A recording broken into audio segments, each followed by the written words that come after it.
Yes mga katoto, tayo po ay may malaking project ngayon. Masyadong mabigat pong project na to kasi ang bangka po natin lumang-luma na.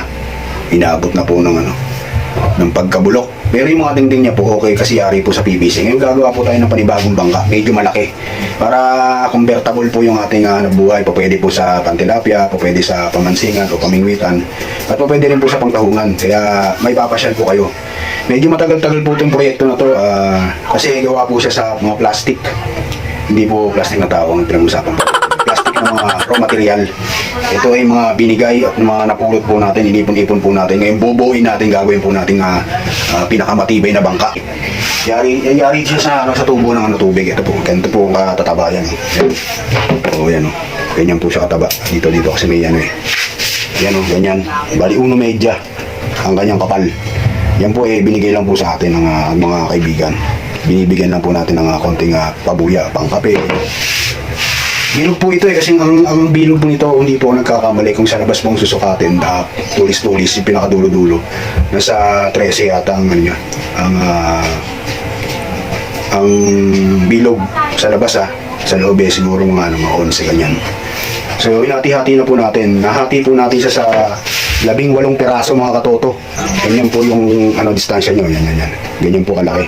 Dos po. So 18 piraso po nahati natin. So gagawa po tayo ngayon ng medyo mahabang flatboat. Ang flatboat po kasi natin pinaglumaan ngayon, yung papalitan po natin. Ang haba po nasa 11 o 11.30. So gagawa po tayo ng ng mga 16.30, ganyan 17. Yung haba ng flatboat para safe na safe po tayo kahit dumayo po tayo sa pamamalakaya, hindi magiging delikado masyado yung ating buhay. Medyo may sasalba po tayo kahit medyo masama yung panahon mga katoto. Kaya ganun na lang nating umpisan to mga katoto. Unahin po natin na tuwirin kasi nakabengkong. Ganyan po yung niya, yung tsura niya kapag binibiyak. Pero nung unat naman to, nung ating pinagtatabas, ganyan po naging itsura niya. Pero nabalik naman po sa dati. Silipin niyo lang po kung paano natin bengkongin. Itutuwid po natin yung bengkong.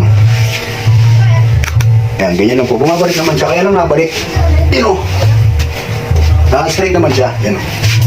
Na-straight naman siya kapag kaya madali. Napakaganda po nitong gamiting materialis. Kaya kung meron po kayo nito, padala nyo sa akin. Gagawin po natin bangka. Unang pa po kasi ako gagawa tayo ng ng simid na may makina. So kakabitan po natin makina. Medyo tuwid na. Dulo na lang po ang hindi. Basic lang po yan. Kapag dulo nakapako na, madali na po ang ating madali na po natin may tutuwid yan mga katoto. Mabait naman po siya, nasusunod natin. So ganun na nga mga katoto, umpisa na po natin to. Gamit po natin dito, sigurado ako kasi hindi po pwedeng pa akong tanso dito. Dapat ang gamit po natin dito mga materyales o gamit sa pagdudugsong-dugsong nito mga katoto, mga tornilyo, mga stainless. Kasi stainless natin, babagin. Ayun bato. Ganito, border na po tayo sa ating dapat stainless po para tapat na tapat po sa kanyang para tumagal din po yung kanyang pako. Kasi bibitaw yan pag nabulok. So stainless po, nalalaglag po Hindi ko sumasabi, nalalaglag po yan po yung magnet. Hindi rin kasi naman magnet magnet, plastic po kasi. Ititinding po natin yan yung fiber naman yung Makati. Yung talagang fiber po talaga yung pinagpalitan po ng mga exhaust fan sa mga laking building. Yun, meron po tayo niya na nahingi po natin sa ating mga kaibigan. Mga pinagpalitan, mga scrap. So makikita niyo naman po yung kung paano po natin nagawin. Ngayon mga katoto, tatabasin po natin dahil maiksi ito. Ang haba po nito mga katoto kasi alam ko ang kabuuan po nito nasa 20 feet. Kaya lang ito yung 8,000 na. Yan kasing laki ko. So 5 feet lang po yan. 5 feet lang ako 5'5 lang ako. Halos 5'5 and a half. So 5 feet. Para masabi po natin, nagsasabi po kami ito. Hindi ko alam kung 5 feet pero kasing laki ko na siya So atin po natin. Ayun. 5 feet po. Kaya lang kulang siya ng half inches. So wala namang problema yun. Half inches lang naman Ganyan lang kahit yung mga bakal ngayon. Kulang na rin po nila ng 2 inches yun Ay, kita ba? Ayan half inches lang po, 5 feet na. So ang haba po ng ating flatboat, ang pinaka sahig niya ay abot 15. Mga 15 ang kalalabasan nito. Tapos yung pinakapulok niya, pinakaunahan niya, siguro kakain tayo ng 1 feet. 1 feet and a half. So 15, 16 and a half. Sa buntot po, kakain tayo ng half. Baka 17 kalalabasan kasi hihigayin parang Batman Hihigayin yung pinaka-puwet nito. Ang flatboat po natin gagawin yung straight lang yung puwet, hindi po may liko. Kasi dun sa area po na pinapangistahan po natin, yung doon yung garahihan, yung pinakatabi niya, sobrang babaw. Malayo po yung babaw niya.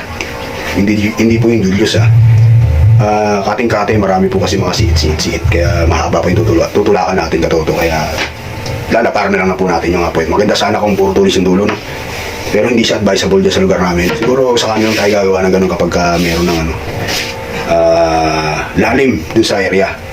So tatabasin na po natin mga katoto yung mga gilid. Siguro mga 4 inches na lang po ang kakatingin natin, tapos kalahati para maisapi natin mga katoto. Tara, gawin na natin yan mga katoto. So ito na nga po tayo mga katoto.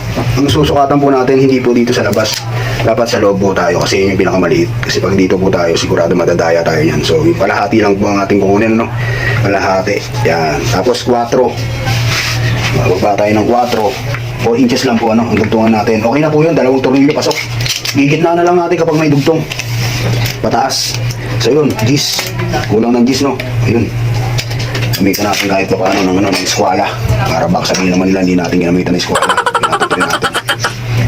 So kakaltas po tayo dyan mga katoto dahil meron lang lagaring bakal muna po natin tatapatan lang natin yung buhay din yan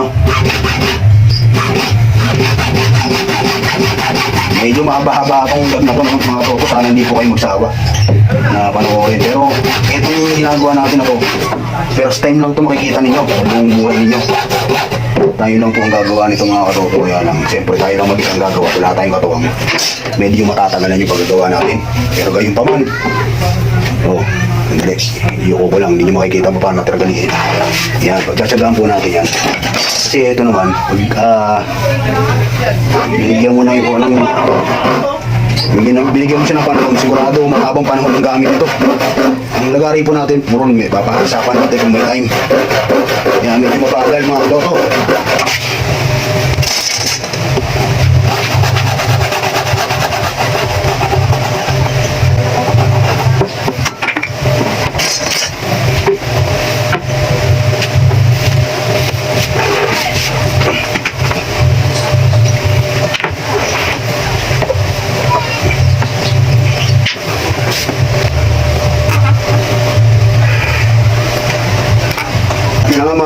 Atin na pong natabas. Balik siyang natiraso po ito sa 5 feet. So pagdudugtong natin sa 4 feet ang matatapon sa kanya. So 1 feet po ang wala 1 feet. So matitira sa kanya ay 14. So sihiga naman tayo ng unang media 1.5 feet. Tapos sihiga tayo sa pet. Sa papalo talaga totoo ng 16. Sigurado 16 ang haba nito.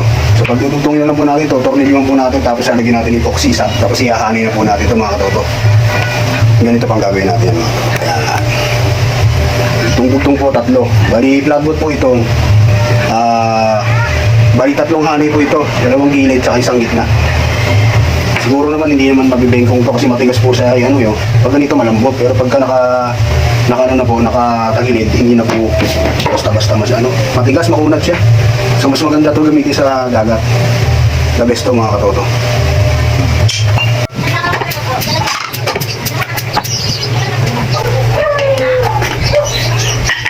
Tigas na ang ating epoxy mga katoto, kakantay. Sobrang tagal kasi ng project na to. Hindi ko alam kung may sibid o walang sibid ang gagawin natin. So konti-konti lang ating timpla mga katoto kasi nag-iisa lang tayo. So baka matigasan tayo ng ng pandikit. Kahit ganito lang to, may pakinabang pa yan mga katoto. Yan. Ganyan nga. Tipid. Tipid tayo. Kailangan hindi pwedeng mahalwa ng puti yung pula. Kasi baka maaga yan magretiro. Mabato. Yan, kuha tayo dito. Wala tayong panandok, mamaya panandok na tayo. Dapat pantay lang ang puti, pula. So, yun lang po mga katoto, atin na pagtitiplayin.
At yun na nga mga katoto, nagawa na po natin yung skeleton pero hindi pa po tapos. Ipasisilip ko lang sa inyo kasi baka matapos natin ang hindi nyo nasisilayan man lang paunti-unti, ano.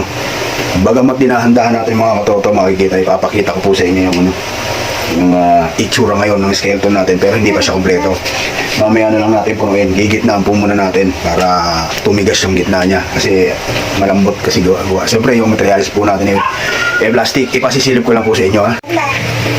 Yan na po ang skeleton natin ngayon. Yan, nagawa ko na. Mahirap siyang pantayin kasi kailangan natin magkaltas. Nagkaltas pa po tayo. Yan.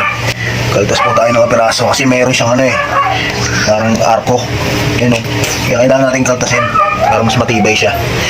Pinoksihan natin. Yan na po. Ayan ang itsura niya sa unahan. Yun. Ganyan. Yun. Lalagyan natin ng panggitna. Yung panggitna natin nandun. Yun. Nandun. Dudugtungan pa natin ng tupit. Yun na lang tayo yung dugtungan, ilalagyan na lang natin banda sa may puwitan. Tapos yung walang dugtong, i-overlap na natin sa unahan. Kasi yun yung magiging pinaka-subo-subo niya. Ngayon mga katoto. At babalik po tayo uli sa ating proyekto. Lalagyan na po natin ng panggitna. So ngayon gagatlaan po natin yan mga katoto. Ito na nga. Ito na nga.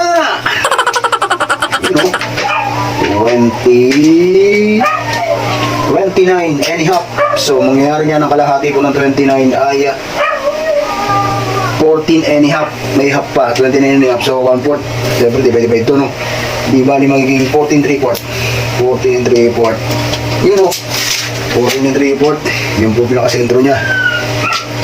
Check natin. Okay, 14 3/4. Check na yan. 14 3/4. Diba sa kabila mga katoto? 30 and a half. 30 and a half. So ano yan? 15 and 1/4. 15 and 1/4. 15 and 1/4. Check. Double check. Check po tayo yan. Check. So ano lang po, ano?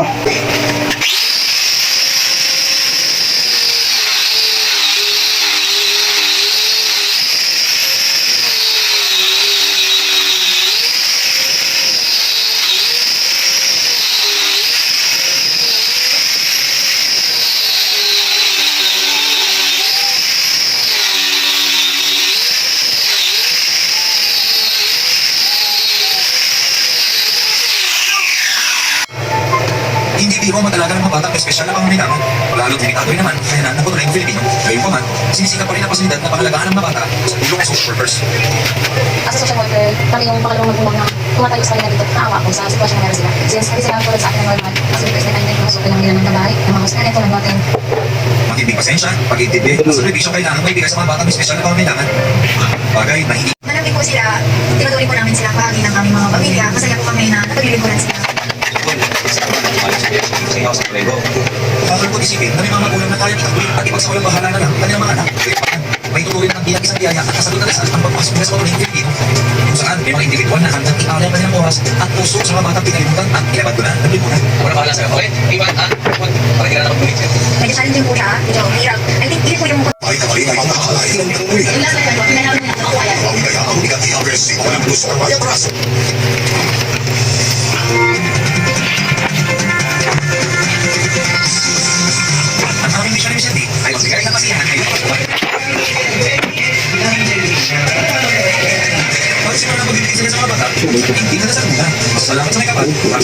idea, yun ang nakakalimutan sa mga araw. Sobrang masaya ako na makita kayo ulit. Sana po makasaya namin kayo. Kaya, alam niyo ba po, ikaw din yung namin share. Siyempre, gusto namin mag-spend ng time sa inyo lahat. Kami magiging sana mas ngayong araw para sa inyo. Thank you very much. Merry Christmas all. Bilang warm up sa aming maging Paskuhan, simulan namin ang programa sa isang product show para sa mga bata. Siyempre, kasama rin sa ating Michelle at ating Kuya SB. At meron pa naman Pasko na walang sayawan.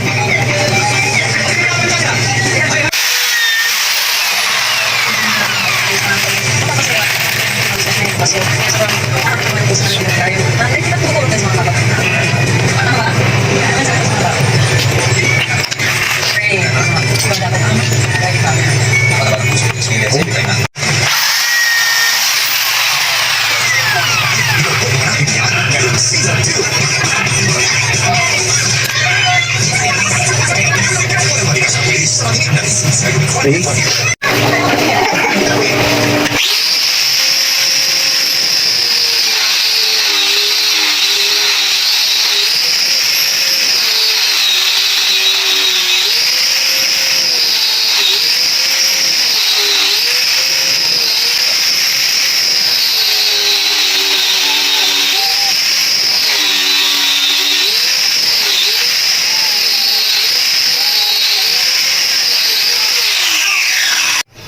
At ito na nga mga katoto, nagawa na po natin yung pamakuan. Ang skeleton niya na kumpleto na po natin. Pagkatapos po nito, gagrinder na natin. Pasisilip ko sa inyo kung ilang pamakuan ang nailagay po natin sa ating bangka. Yan, sabay puwitan po yan mga katoto. 2, 4, ikot lang po tayo. 6, 8, 10, 12, 13. Bali itong gitna na to, dito po kasi nakalagay yung makina niyan eh. Ayan dyan. Hindi po muna natin yan lalagyan. Ipapahuli na po natin kasi hindi ko pa alam kung gaano kalaki yung, yung makina ang ilalagay dyan. Baka kasi kapusin po tayo sa space. Mas maigi na yung medyo maluwag. Madali naman po mag-adjust ano. So ngayon natin pong gagrinderin yung mga sobra-sobrang gaya po nito, sobra-sobrang lampas. Yan, mga lampas-lampas. Yan. Para pag nag-sahig po tayo, PVC po ang lalagyan natin dyan sa mga katoto. PVC. Tapos meron tayong nabiling segunda mano na ng mga fiberglass din na pinaggamitan. Yung pong ilalagay natin dingding mga katoto. So ngayon po, gagrinder natin yan.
Yes, at ngayon mga katoto, lalagyan po natin ng drain.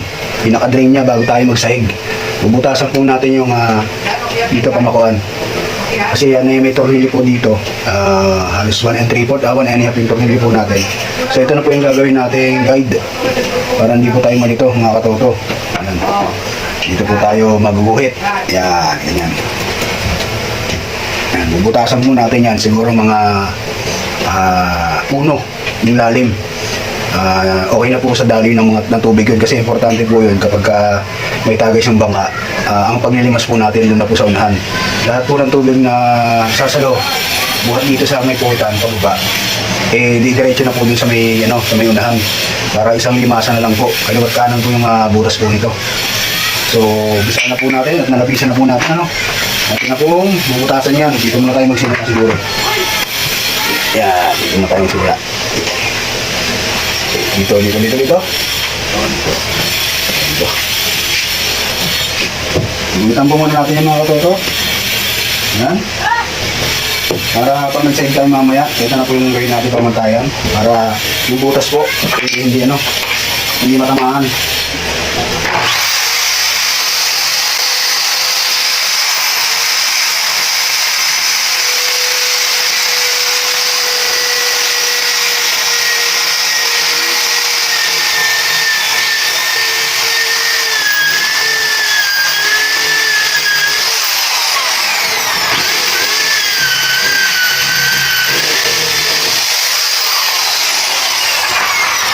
Mangyayari lang po tayo mga katoto, tingnan natin yung butas, saan ang mga pinakangganan. Yan, tingnan po natin. Yan.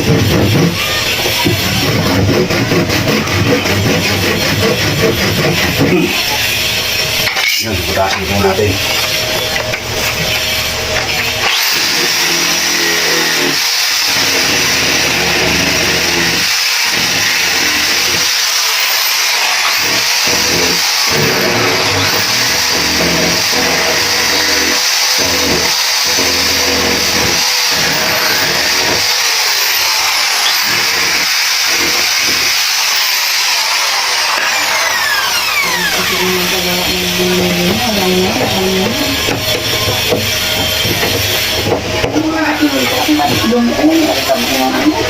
Yan na po ang mangyayari niyan mga katoto. Lapit natin.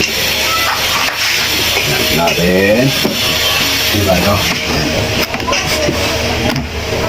Bali yung magiging sahig niyan dito. So meron na siyang butas. Daanan po ng tubig. Hanggang doon po sa dulo yan. Lahat po ito lalagyan natin. Kanan at saka kaliwa. Sa ilalim din po. Ganun din po sa may ilalim.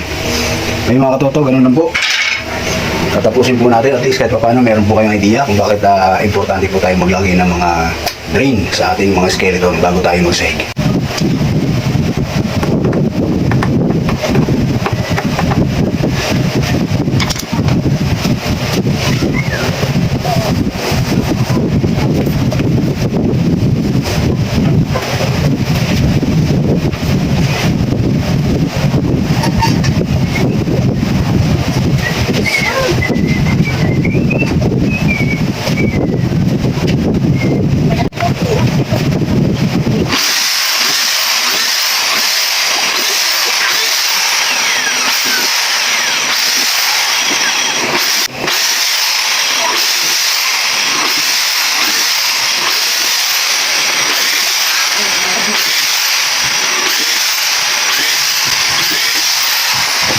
Happy birthday po, happy birthday po.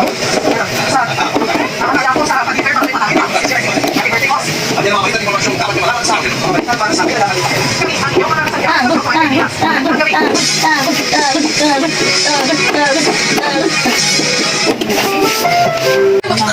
special chicken chicken.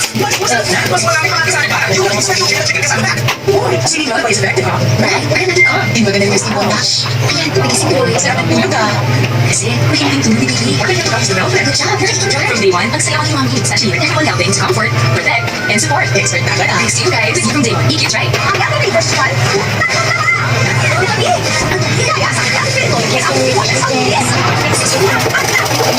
Pag-check ay quality. Pag-check ang kaya. Kaya pag-check mo, huwag maghihiyang at tanong at hanapin ang check ng Prime. Ngayon, naisip mo marami lang tayong sasakyan. Pwede nating lagyan ng mga spare tires at pwede pa kumikot sa Manila.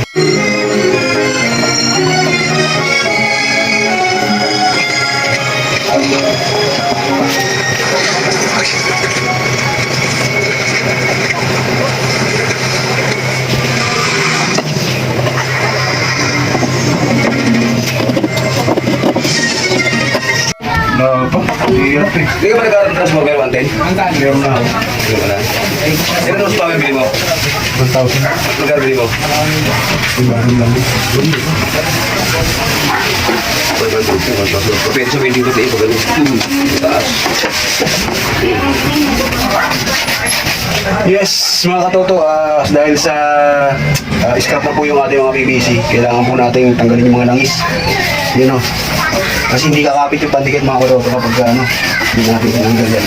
Yan. Talagang ano to, recycle to. Mga lumang mga PVC ano.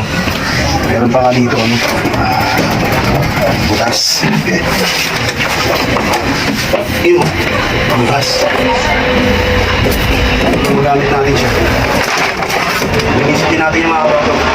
Bago natin ikabit dun sa bangka. Basahin muna natin para malambot na.